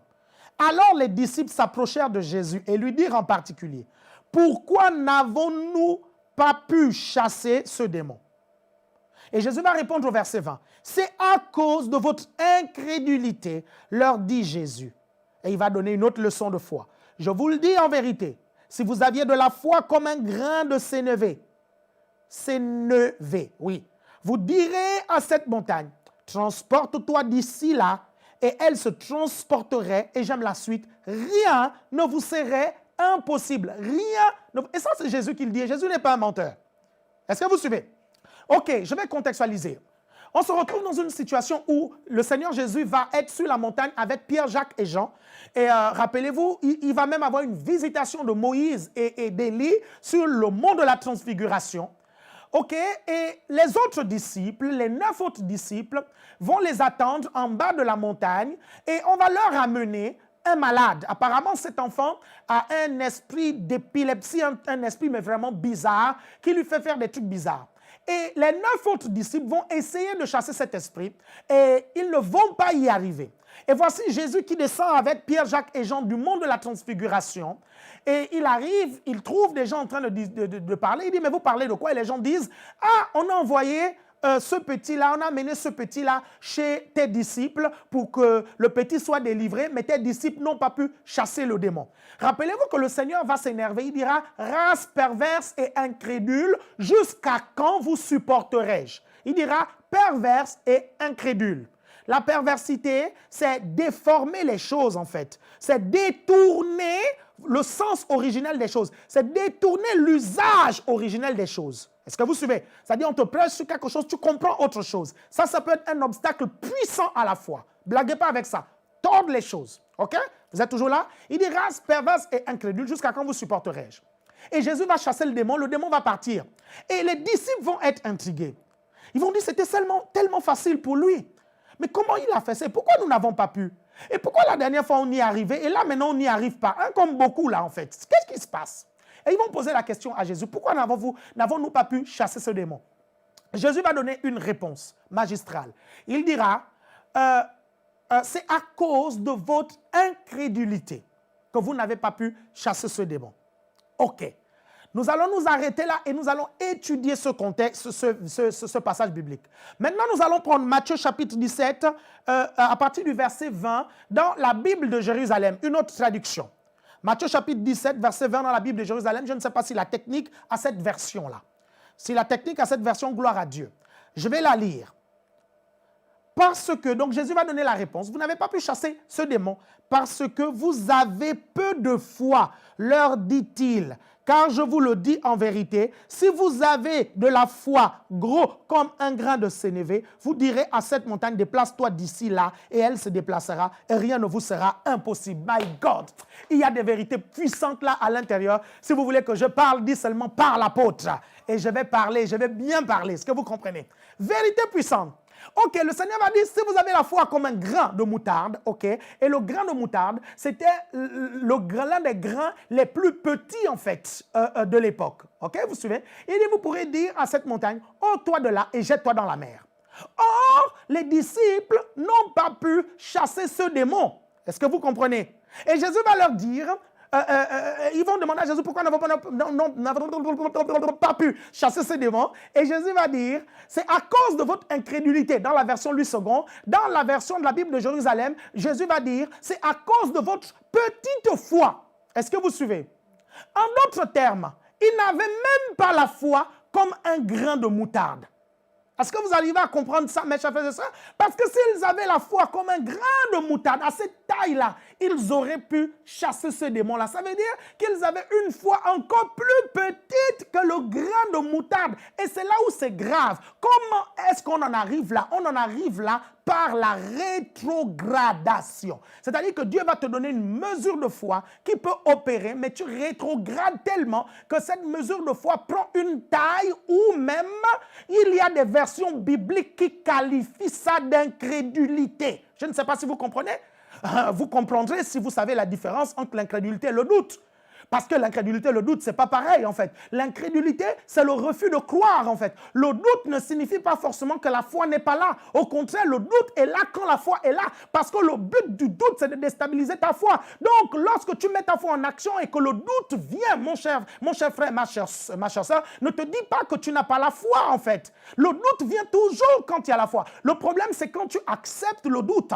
Dès l'instant où tu acceptes le doute, dès l'instant où tu laisses les pensées de doute prendre le dessus sur la foi que tu as, à partir de ce moment, on dit que tu doutes. Je ne sais pas si tu comprends. L'incrédulité, c'est quelque chose de plus grave. C'est l'inexistence de la foi. L'incrédulité, c'est le refus carrément de croire. Si Jésus appelle la petite foi de ses disciples-là incrédulité, ça veut dire que ta foi peut être tellement petite, tu comprends, que ça peut ressembler à l'inexistence de la foi.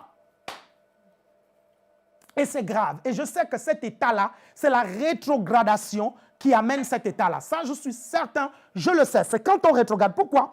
Parce que quand nous naissons de nouveau, Dieu nous donne une foi de taille suffisante, même si elle est petite, il nous donne la mesure de foi pour pouvoir déplacer des montagnes. Et donc, si notre foi diminue tellement à un point où on ne peut même plus la voir, elle est carrément inexistante, c'est que nous avons rétrogradé considérablement. Are you with me? Est-ce que vous comprenez les dangers de la rétrogradation? Et vous allez remarquer que quand Jésus va dire à ses disciples-là, c'est à cause de votre petite foi. Je vous rappelle une chose très importante. Pierre n'est pas concerné. Oh, les Gezakata. Pierre n'est pas concerné. Parce que Pierre n'est pas parmi les disciples qui n'ont pas réussi à chasser le démon. Pierre revenait du monde de la transfiguration avec Jésus. Donc, cet échec-là, Pierre n'est pas dedans. Est-ce que vous comprenez ça? Pierre n'est pas concerné par cet échec. Jacques n'est pas concerné par cet échec. Jean n'est pas concerné par cet échec. Est-ce que vous comprenez ça? Oui, Jésus va qualifier la foi de Pierre de petite, mais au moins, cette foi-là pouvait faire des trucs. Le problème, c'est quoi? C'est que la petite foi, dès qu'il y a les vents, les tempêtes, les marées, elle prend peur en fait. Mais c'est une foi, quand tu prends courage et tu décides de la mettre en action, elle est capable de déplacer une montagne, tu es capable de marcher sur l'eau, tu es capable d'accomplir, vous comprenez, des miracles avec. Voyez-vous, Dieu, quand il nous envoie sur la terre, même lorsque nous naissons de nouveau, à 1 jour, 2 jours, 3 jours de conversion, nous avons déjà l'équipement nécessaire pour pouvoir déplacer des montagnes. Est-ce que vous comprenez? Donc le problème à ce niveau-là, ce n'était même pas la petitesse de leur foi. Le problème, c'est qu'ils sont allés même à un dessous. Vous comprenez? Il y a, comment on appelle ça? Il y a le plus, et il y a le moins, et puis au milieu, il y a le zéro. Il y a des chrétiens qui sont foi, plus, d'autres sont foi, moins. Ils étaient dans le moins de la norme. Est-ce que vous arrivez à comprendre ça? C'est pour ça qu'ils n'ont pu rien faire. Et ça, c'est la rétrogradation qui peut le faire. C'est pour ça qu'il ne faut pas rétrograder. Parce que rétrograder t'amène à douter de Dieu. Rétrograder t'amène à douter de tout. Rétrograder t'amène à une sœur un jour à qui on a essayé de convaincre de prendre le baptême. Ça fait des années, vous comprenez, qu'elle est chrétienne, mais elle n'a pas pris le baptême. Un jour, elle s'est mise à poser des questions qui nous a complètement stupéfaits. Elle chantait même, la sœur. Elle chantait même. Elle vient un jour, elle nous dit, oui, mais est-ce que Bouddha ne sauve pas aussi?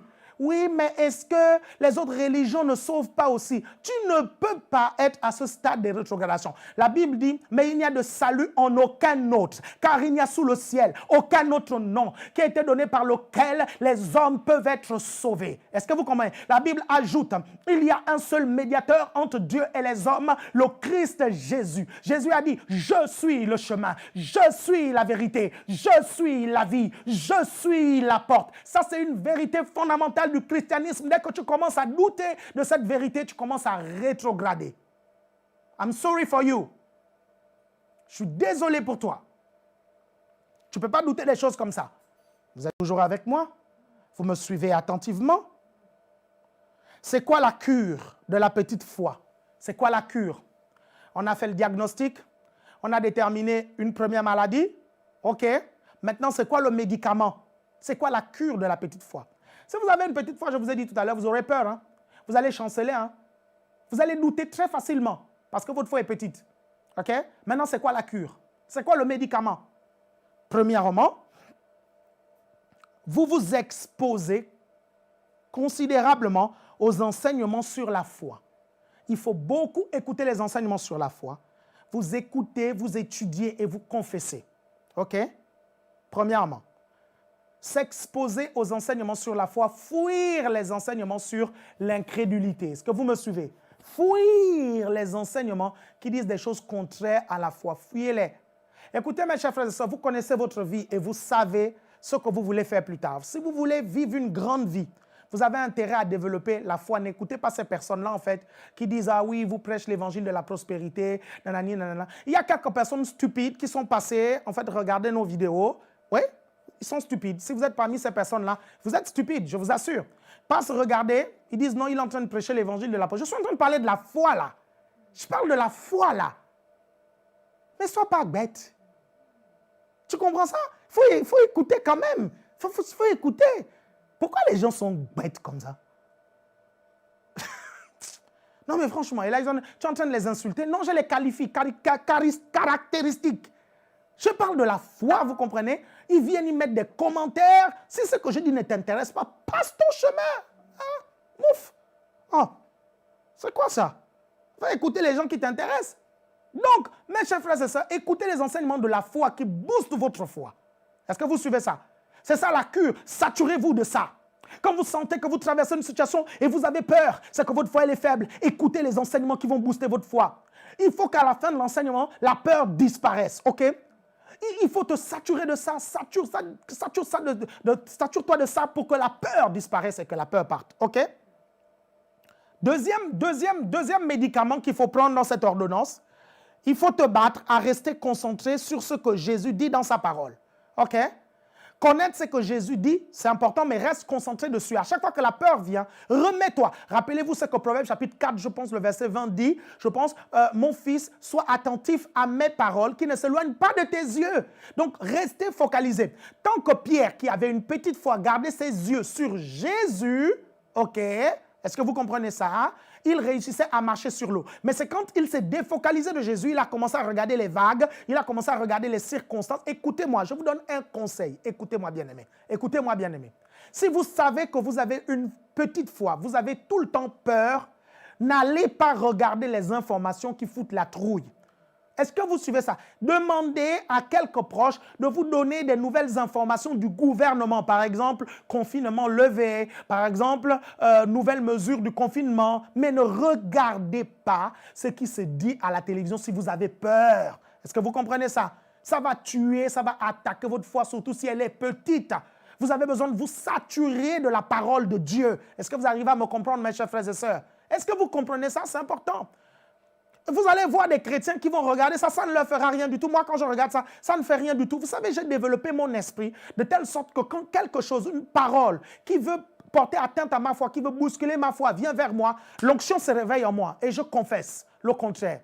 Quand je regarde les informations et les gens disent des choses, oui, vague, un gros pic de contamination ce week-end, quand j'entends ça, je vous assure, et que le diable met l'image de, oh, peut-être que ce week-end tu vas être contaminé, tout à coup l'onction de Dieu vient vers moi, je prie en langue legeza kataraba, dans le nom de Jésus, de la tête jusqu'à la pointe des pieds. Satan, tu n'as pas compris que je fais partie de ces personnes-là qui ne vont pas être touchées par ça? Est-ce que vous comprenez ça? Si vous ne pouvez pas, regardez pas. Vous savez, Dieu avait dit à Lot et à sa famille de ne pas se retourner pour regarder Sodome et Gomorrhe. OK?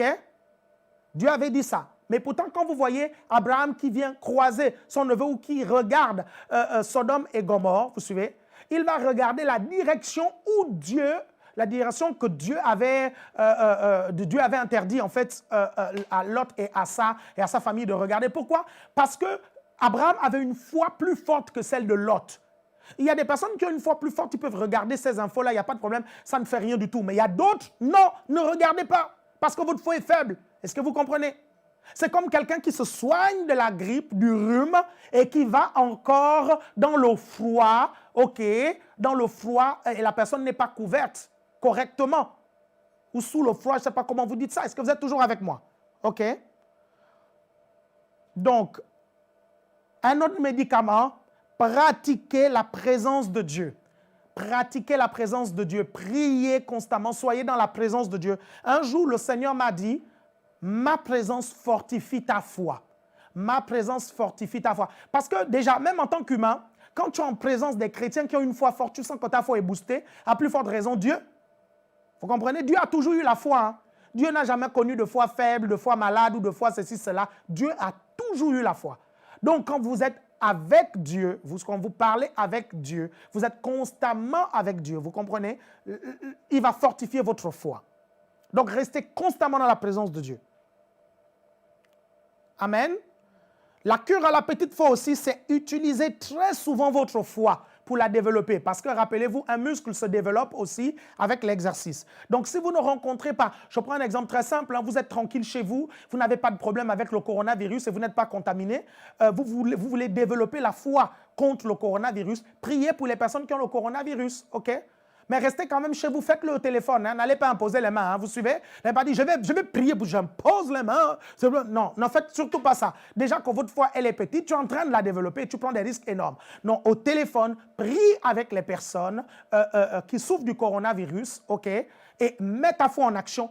Concrètement, comme je vous l'ai enseigné la semaine dernière, avoir une image claire, ok, avoir un désir ardent, ok, prier ou activer l'assurance et appeler les choses qui n'existent pas comme si elles existaient. Concrètement, tu pries pour la personne qui a le coronavirus, tu la vois être guérie, ok, tu désires qu'elle soit guérie, tu mets ta foi en action. Vous êtes toujours avec moi? Est-ce que vous me suivez attentivement? Nous sommes dans cette étude très, très, très importante. On a commencé une série extrêmement importante intitulée « Comment muscler sa foi ». Et aujourd'hui, on voit comment faire le diagnostic de sa foi pour voir si elle est faible, si elle est forte et des problèmes qu'il y a et appliquer les cures. Okay? Donc là, on a vu la cure à la petite foi. Maintenant, on va voir un autre type de foi. Donc, on a compris là, on a vu deux états de la foi. On a vu la petite foi forte et on a vu trois états. On a vu la petite foi forte, elle peut déplacer des montagnes. Et on a vu la petite foi faible, vous êtes mal barré. OK? Sérieux. Si en plus elle est... Si en plus elle est faible, vous êtes exposé. Et c'est là où vous aurez besoin de vos leaders pour vous couvrir. En plus, si vous n'avez pas d'église, vous n'avez pas de leader, vous êtes les chrétiens électrons libres. Mais vous êtes mal barrés, je vous assure. Hein? Très bien, on va voir un autre état extrêmement important. Je vais boire un peu d'eau.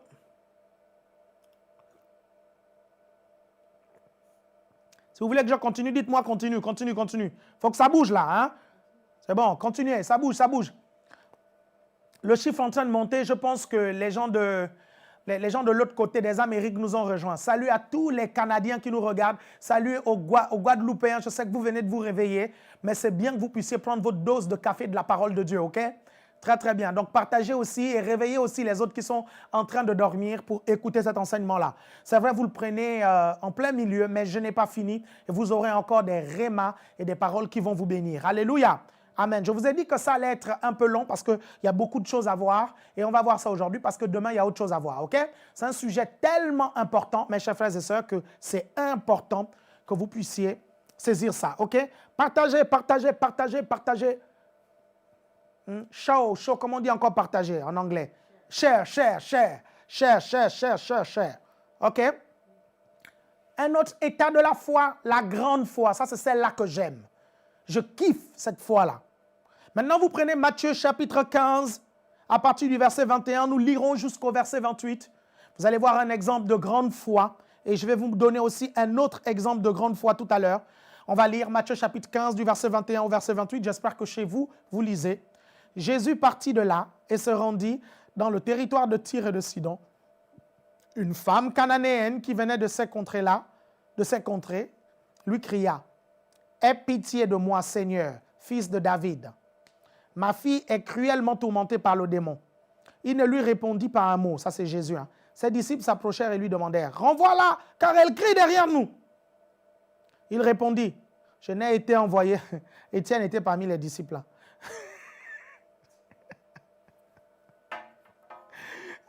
Je vois Étienne le dire: ah, apôtre. Il répondit: je n'ai été envoyé qu'aux brebis perdues de la maison d'Israël. Hein? Mais elle vint se prosterner devant lui en disant: Seigneur, viens à mon secours. Il répondit: il n'est pas bien de prendre le pain des enfants et de le jeter aux petits chiens. Oui, Seigneur, dit-elle, pourtant les petits chiens mangent les miettes qui tombent de la table et de leur maître. Alors Jésus lui dit: oh, est-ce que vous voyez le oh là comme moi? Quand vous voyez ce oh là, vous dites ça comment? Oh, non, moi oh, femme. Ta foi est grande, hein? Bon, il n'y a pas le hein, mais il dit: oh, femme, ta foi est grande, hein? Qu'il te soit fait comme tu le veux. Et à l'heure même, sa fille fut guérie. Premier passage sur la grande foi. Jésus dit bien que la foi de la dame est grande. Pourquoi? Parce qu'elle a une information. Elle a une information très importante. Jésus lui dit: on ne donne pas le pain des Israélites aux autres. Vous suivez ça? Et Jésus va parler des chiens, en fait, parce que c'est comme ça, en fait, que les Israélites appelaient les autres nations autour. Vous comprenez ça? Et la dame va rebondir sur ce qu'elle a dit. Je n'ai pas, vraiment, je ne refuse pas, tu as raison. Mais si tu prends l'exemple des chiens, les chiens se nourrissent au moins des miettes. Je sais que si tu me donnes juste les miettes, ma fille va être guérie. Je ne veux pas le pain, je veux juste les miettes. Est-ce que vous comprenez ça? Elle va lui faire comprendre qu'un peu de puissance divine est suffisante pour un grand miracle. Est-ce que vous comprenez ça? Et elle va avoir des informations sur comment l'autorité fonctionne, sur comment la guérison fonctionne, sur comment la santé divine fonctionne. Elle va avoir des infos. C'est pour ça que sa foi était grande. Et Jésus va être étonné et dire: wow, c'est tellement rare d'avoir des personnes autour qui ont une si grande foi. J'ai l'impression parfois que quand je parle mon langage de la foi, il y a tellement de gens autour qui ne comprennent pas. J'ai l'impression, voici enfin quelqu'un qui peut parler le même langage que moi. Et c'est vrai que Jésus avait souvent un langage que les gens ne comprenaient pas. Rappelez-vous au tombeau de Lazare. Quand on vient le voir, on lui dit Lazare est mort. Il prend du temps avant d'aller voir Lazare. OK? 4 jours plus tard, Lazare meurt. Et il va dire à ses disciples: non, Lazare dort. Les disciples ne comprenaient rien. Il dit: mais on ne comprend pas. Il dort comment? OK, bah si, il dort. OK, il n'y a pas de souci, on va aller le réveiller. Hein? Et Jésus va se mettre à leur niveau. Il dit non, ils ne comprennent pas le langage de la foi. Ils ne comprennent pas mon langage. En fait, il est mort. Il est dead. OK? Ça, c'est votre langage. Mais dans mon langage de la foi, il dort. Et parce qu'il dort, je vais le réveiller. Si je dis qu'il est mort, un mort, on ne le réveille pas. Mais quelqu'un qui dort, on peut le réveiller. Dans mon langage de la foi, est-ce que vous voyez que la foi requalifie même les choses? Vous parlez plus de la même façon. Et si vous n'avez pas des personnes autour qui parlent le même langage que vous, ces personnes ne vous comprendront pas. Et ces personnes-là, vous voyez, vous prendront pour des fous. Et là, Jésus va arriver. Il arrive au lieu des funérailles. Lazare avait déjà été enterré. Marthe arrive. Oui, Seigneur, si tu avais été là, mon frère ne serait pas mort. Marie vient, ah, mon frère ne sera pas mort. Jésus lui dit, il va reprendre vie. Il va vivre. OK? Et là, Marie dit, oui, je sais qu'il revivra lors de la résurrection des morts. Je sais qu'il reviendra. Écoutez-moi bien. Marie veut envoyer Jésus dans le futur. OK? Alors que la foi, c'est dans le présent. La foi, c'est now. La foi, c'est maintenant. La foi, c'est soit tu l'as, soit tu ne l'as pas. Quand tu rentres dans le futur, tu es dans l'espérance. Est-ce que vous comprenez ça? Et l'espérance, ce n'est pas la foi, même si la foi est une ferme assurance des choses qu'on espère, même si l'espérance nous aide à obtenir la substance pour la foi, mais la foi, ce n'est pas l'espérance. Est-ce que vous comprenez? La foi, c'est maintenant que vous l'avez. La ferme assurance, c'est maintenant que vous l'avez, parce que vous l'avez maintenant. Le miracle se produit. Est-ce que vous comprenez ça? Donc, Marie essaye d'introduire Jésus dans le futur. Je sais qu'il va revenir à la vie lors de la résurrection des morts. Jésus va ramener Marie dans le présent et Jésus va dire, je suis au présent. Est-ce que vous comprenez? Je suis la résurrection et la vie. Si tu ne comprends pas que je vais le ramener à la vie, écoute, en face de toi, il y a celui qui est la résurrection et la vie. Parce que je suis seulement là, Lazare va revenir à la vie. Est-ce que vous comprenez? La foi, c'est le présent. Est-ce que vous comprenez ça? Et parfois, quand vous utilisez un tel langage avec des personnes qui ne comprennent pas la foi, ces personnes-là, sérieusement, elles peuvent mal vous comprendre. OK? On va voir une autre histoire. Luc chapitre 7, à partir du verset 2. Luc chapitre 7, Luc chapitre 7, à partir du verset 2. Un centenier avait un serviteur malade qui était sur le point de mourir et qui lui était très cher. Il entendit parler de Jésus et lui envoya quelques anciens des Juifs pour lui demander de venir sauver son serviteur. Ils arrivèrent auprès de Jésus et le supplièrent d'une manière pressante en disant, « Il est digne que tu lui accordes cela, car il aime notre nation et c'est lui qui a bâti notre synagogue. » En d'autres termes, il donne vraiment des grosses offrandes. Jésus n'a pas dit, « Je ne suis pas là à cause de ces offrandes, il peut garder ces offrandes. » Jésus n'a pas dit ça. Jésus s'en allait avec eux et n'était guère éloigné de la maison quand le centenier envoya des amis pour lui dire. C'est-à-dire Jésus était déjà sur le point d'y aller. Seigneur, ne prends pas. Le centenier va dire, Seigneur, ne prends pas de tant de peine, car je ne mérite pas que tu entres sous mon toit. C'est aussi pour cela que je ne me suis pas cru digne d'aller en personne vers toi, mais dis un mot et mon serviteur sera guéri. Et là, le gars va faire une leçon à Jésus. Car moi qui suis soumis à une autorité supérieure, j'ai des soldats sous mes ordres, et je dis à l'un va et il va, à l'autre viens et il vient, et à mon serviteur fais cela et il le fait. Lorsque Jésus entendit ces paroles, il admira le centenier, se tourna vers la foule qui le suivait et dit, je vous le dis, même en Israël, je n'ai pas trouvé une aussi grande foi. C'est quand même étonnant que toutes les personnes à qui Jésus disait qu'ils avaient une grande foi ne faisaient pas partie d'Israël. C'est quand même étonnant en fait. C'est vraiment étonnant. C'est vraiment, vraiment étonnant. OK? Voici un monsieur qui est un soldat malade et il aime beaucoup son serviteur plutôt. Il aime beaucoup, c'est un centenier. C'est un haut gradé romain. Et il va voir son serviteur malade. Il va demander à Jésus de venir le guérir. Et quand Jésus va venir lui-même, il va dire hey, vraiment, fais pas ça. Fais surtout pas ça. Je connais les principes. Tu es un roi, tu es un maître. Ne te déplace pas, dis juste quelque chose. Dis quelque chose. Parce que moi aussi, je suis un haut gradé. Je n'ai pas besoin de me déplacer pour pouvoir exécuter les choses. Il suffit que je dise la chose et ça s'accomplit. Est-ce que vous avez remarqué que dans une entreprise, plus vous grandissez en grade, moins vous mettez la main à la pâte et vous donnez plus d'ordre. C'est la même chose dans le christianisme. Plus vous grandissez, plus vous donnez beaucoup plus d'ordre maintenant et les choses se placent. Est-ce que vous comprenez ça? Le centenier va dire à Jésus que je connais comment l'autorité fonctionne. Je connais comment la foi fonctionne. Je sais que la foi fonctionne si tu parles seulement. Tu n'as pas besoin de venir là imposer les mains, tout ça. Je sais, je connais ça. Et Jésus va qualifier la foi de ce monsieur comme grande foi parce qu'il avait beaucoup d'informations. Est-ce que vous comprenez ça? Donc, c'est quoi les caractéristiques? Déjà, c'est quoi la définition d'une grande foi? C'est une foi qui a grandi à force d'accumuler des informations sur Dieu, notre autorité en Christ et ce que la Bible enseigne. OK? C'est une foi qui a grandi à force d'accumuler des informations sur Dieu, notre autorité en Christ et sur ce que la Bible enseigne. Et c'est quoi les caractéristiques de cette foi? Premièrement, c'est qu'elle a une grande taille. OK? C'est une grande foi. Une autre caractéristique, elle peut être forte. Quand vous avez une grande foi forte, vous allez voir ce que je vais vous dire tout à l'heure, ça va être vraiment impressionnant. Vous allez faire des dégâts dans le camp de l'ennemi et vous allez accomplir des exploits. OK?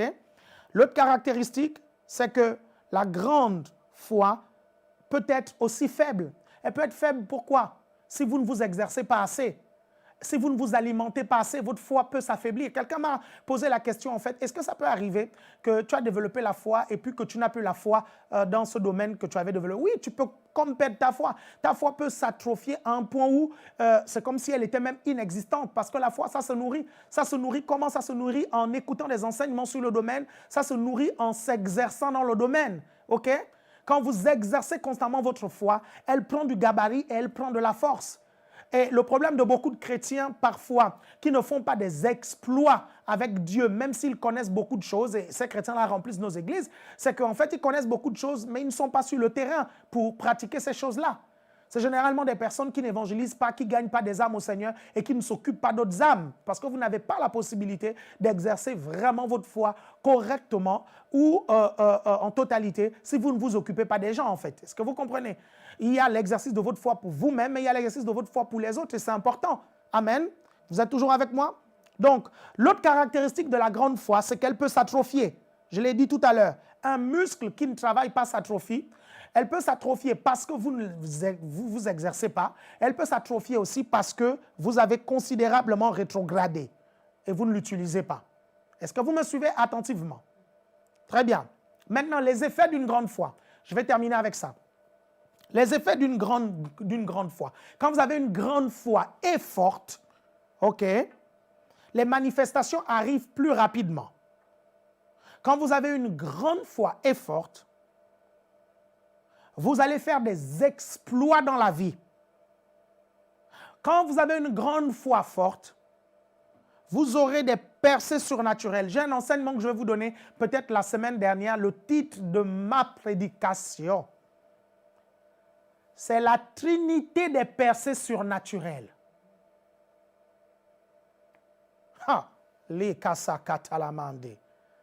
La trinité des percées surnaturelles. La semaine prochaine. Et 1 Corinthiens chapitre 13, 1 Corinthiens chapitre 14 ou 1 Corinthiens chapitre 12 nous parle de la trinité des percées surnaturelles.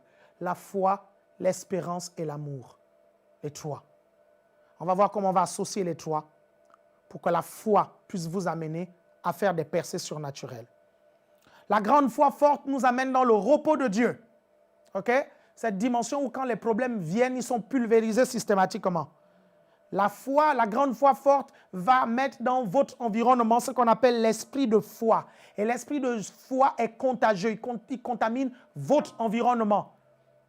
Si les personnes autour de vous n'avaient pas la foi, ils vont avoir la foi à cause de l'esprit de foi qu'il y a au-dedans de vous. Donc, les prédications que nous ferons certainement la semaine prochaine et les autres semaines, c'est en fait les exploits qu'on peut faire avec une grande foi forte. Est-ce que vous comprenez?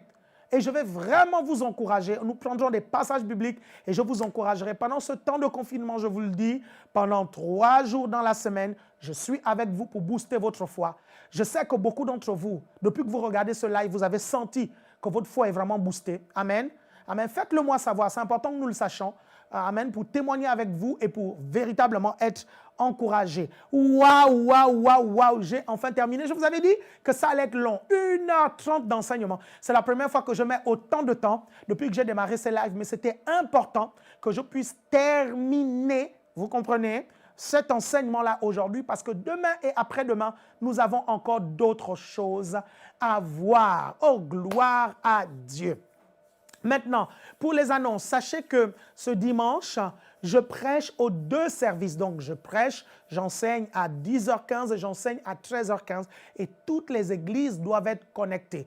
Bien sûr, il est dit, mais les offrandes sont données dans les églises respectives, comme d'habitude, selon les instructions des pasteurs, ok, de vos pasteurs.